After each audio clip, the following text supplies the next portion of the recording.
This is Chapter 6, Lesson 6. This is the distributive property. Remember I said there was one more property we were going to learn, and this is it. So let's look at the definition for a distributive property. In words, it's to multiply a sum by a number, multiply each addend by the number outside the parentheses. So here's an example. If I have a number times a parentheses, I'm going to multiply each of those numbers by that parentheses. And then it also shows me the algebra if I were to use a instead. So here's the definition.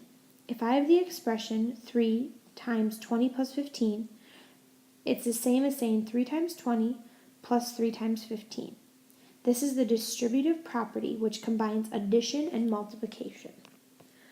Your code word for this lesson is the Chilton Tigers.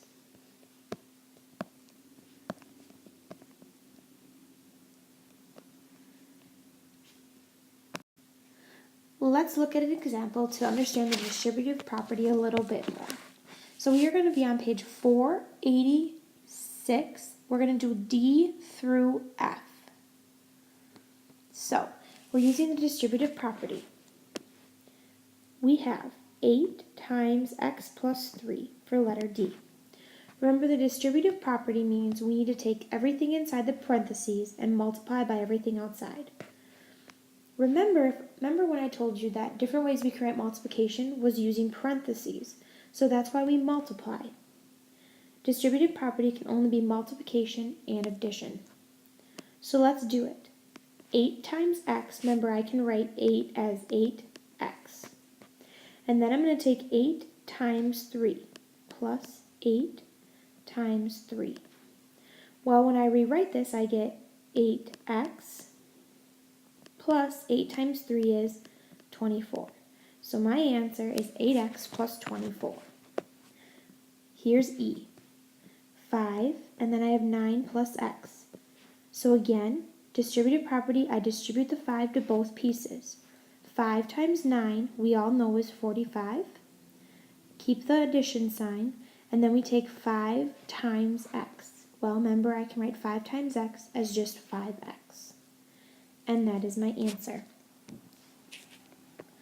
One more example. F. I have 2x plus 3 in parentheses. I'm going to distribute the 2 to both pieces. 2 times x, remember we can write as 2x. And 2 times 3 we shall know is 6. I need to keep that addition sign in there with me. So my answer would be 2x plus 6. This is how we do the distributive property. Now that we know the distributive property very well, we are going to do an example on 487, which is h, and 488, which is k. This will help us do the reverse of the distributive property. So let's look at h. It says factor each expression. So I want to find the biggest number that can go into 9 and 21. Well, looking at that, I know that 3 is the biggest number that can go into 9 and 21. So I'm going to take 3 outside of these parentheses. So 9 divided by 3 is 3, so I have a 3 left. Keeping my addition sign. And then 3 goes into 21 7 times.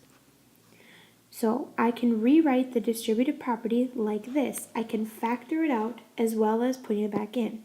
Remember now, to get back to 9 plus 21, I could just distribute the 3 to both pieces. So I know I did it correctly.